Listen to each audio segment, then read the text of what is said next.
Morning rock stars on LinkedIn. Hope you guys are doing great today. I want to answer a question I get all the time from some of you rock star leasing agents out there.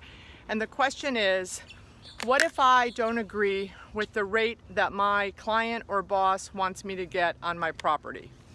So my first question to you guys is, when was the last time you did a thorough market study?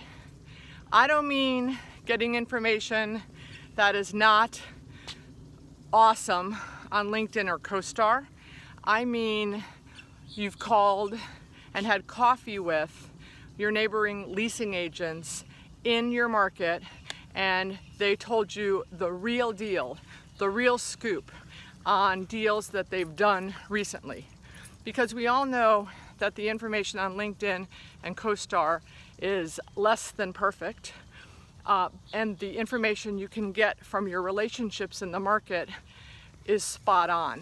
So if you have done that market research, had coffee with your neighboring leasing agents and got the real scoop and have been able to put that down on a market study so that you can share with your client or boss the real scoop and the real deal in the marketplace, that's when you can kind of argue or challenge them on what they think the market is.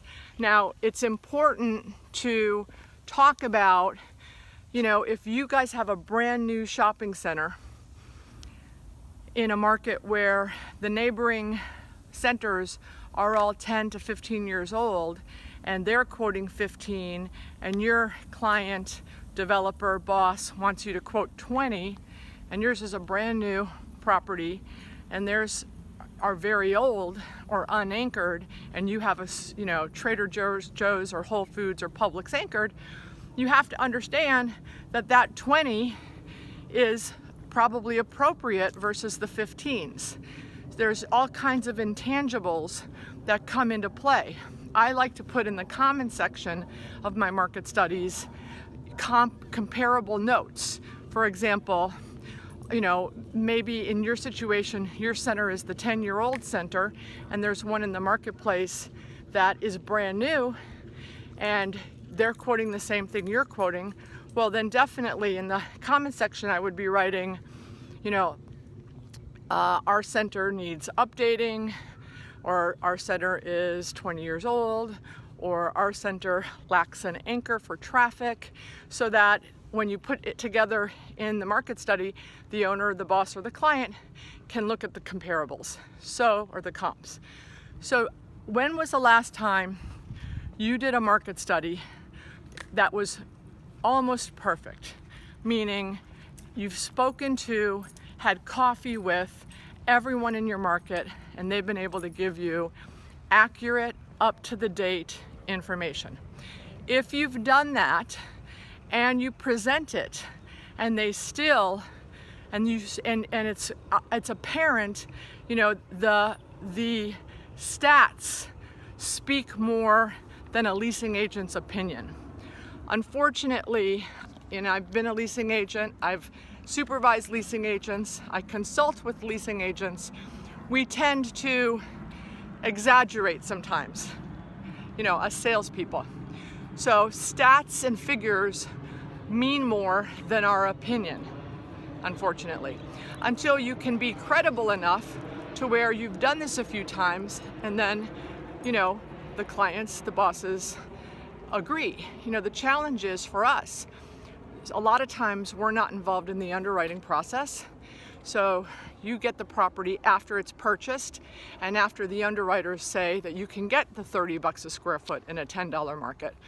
So you have to prove to them and put in the comment section that, the property across the street signed a startup sub deal at 10 bucks a square foot and gave them 20 in TI.